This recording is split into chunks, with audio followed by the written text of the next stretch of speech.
Лесные пожары в последнее время нередкое явление в нашей республике, а устойчивая теплая погода и практически полное отсутствие осадков способствуют распространению огня и расширению площади пожаров. И, как говорят специалисты, единственная возможная причина возгораний – человеческий фактор. Многие сельские жители привыкли подготавливать площади для посадки сельхозрастений, уничтожая сорняки и другую поросль при помощи огня. Это и есть основная причина возгораний сельских и лесных территорий в данное время года. За январь и февраль месяц в Очимчирском районе зафиксировано около 28 пожаров, а 26 февраля спасатели боролись с огнем сразу в нескольких селах. Только в селе Маркула было 11 возгораний на разных участках. Вчера, буквально где-то начало второго, произошел пожар. И после сообщения выехала машина в село Меркулово. После того было сообщение в Моквах. Тоже вторую машину отправили. Потом в Меркулах попросили дополнительно, вторую машину отправили. И еще третью. 4 машины вчера на выезде были. Пламя вплотную подбиралось к жилым строениям. Есть случаи возгорания подсобных помещений по содержанию домашнего скота и сараев. Работа спасателей ни на минуту не прекращалась. Как только пожарные локализовывали один очаг возгорания, тут же появлялся другой. 25 пожарных были задействованы в борьбе с возгораниями в Очимчирском районе. Начало второго выехали они, только в 10 часов ночи только вернулись все машины. Едут ребята и видят свежий, кто-то взял вчера поджег. А это все переходит на деревья, эвкалипты горят, сосны горят, они выделяют масла, и трудно их тушить. Если верховой пожар пойдет, еще хуже, невозможно их тушить. И могут пострадать, и люди могут пострадать, и строения, и дома, потому что приближается, ветер разносит. Некоторые поле очищает, некоторые даже и охотники есть, которые для охоты место выбирают, кто для пастбища выбирает. Как правило, главные причины возникновения лесных пожаров – длительные периоды засухи и неосторожное обращение с огнем. В случае пожаров в Абхазии специалисты уверены, что человеческий фактор первостепенен. Есть мандариновые плантации, орешники есть. Их надо косить. Они берут снизу, хотят поджечь, а это все разрастается, огонь. Или с другого поля переходит. И вот это все несоблюдение правил пожарной безопасности.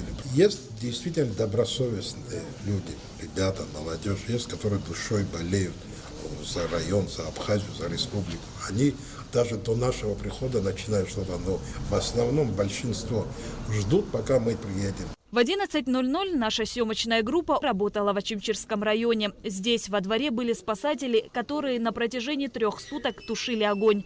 По словам Мурмана Пачуля, все пожары в районе к этому времени были локализованы. МЧС Абхазии настоятельно просит прекратить самовольный пал сухостоя во избежание непредсказуемых последствий. Вот как обычно в Моквах, вот это как называется, раньше назывался Мокский совхоз, чай-совхоз, цитрусовый совхоз. Сейчас Мокву объединили. Вот в этом селе у нас очень часто, там очень много эвкалиптовых деревьев и елок очень много. И каждый год почти там очень часто бывают пожары. Наше интервью с начальником пожарно-спасательной части Мурманом Пачуля было прервано неожиданным сообщением. Не теряя времени, спасатели отправились на место.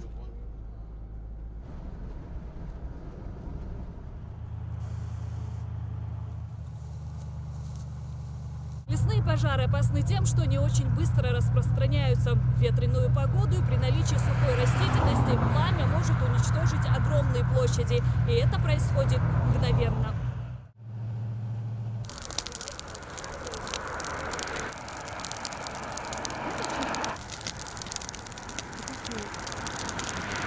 Поджог сухостоя приводит к негативным последствиям. Его горение зачастую развивается стремительно и создает угрозу жилым и хозяйственным постройкам, опорам линии электропередачи, находящимся на пути бесконтрольно распространяющегося пламени. Каждый год специалисты МЧС предупреждают жителей республики об опасности, но, к сожалению, не всегда бывают услышаны. Многие взрослые убеждены в необходимости сжигать прошлогоднюю траву, чтобы новая быстрее и гуще проще росла. Подростки же видят в этом отличное развлечение, а о последствиях даже не задумываются. Проводится тушение и предотвращение распространения пламени. При дальнейшем здесь открытые поля, и в открытых полях появляются жилые участки, которые могут загореться, и мы предотвращаем на протяжении уже 4-5 дня без остановки.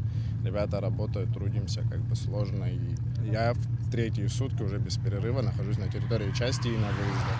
Граждан попросить очень убедительно хочется, чтобы не позволяли себе, если кто-то видит, что кто-то хулиганит и тому подобное, пресекать эти моменты, потому что служба не успевает. Мы уже обращаемся к гражданам, просим их, чтобы как-то стояли рядом, как-то помогали, содействовали, но не успеваем.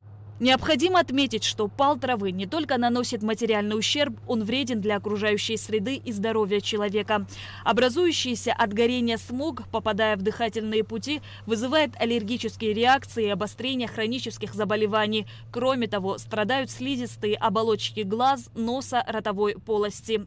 Опасному воздействию особенно подвержены маленькие дети. Получается, что от весенних пожаров может пострадать не только имущество, но и здоровье населения. Выжигание травы пагубно влияет и на плодородие почвы, губит молодую растительность и огромное количество насекомых и полевых животных.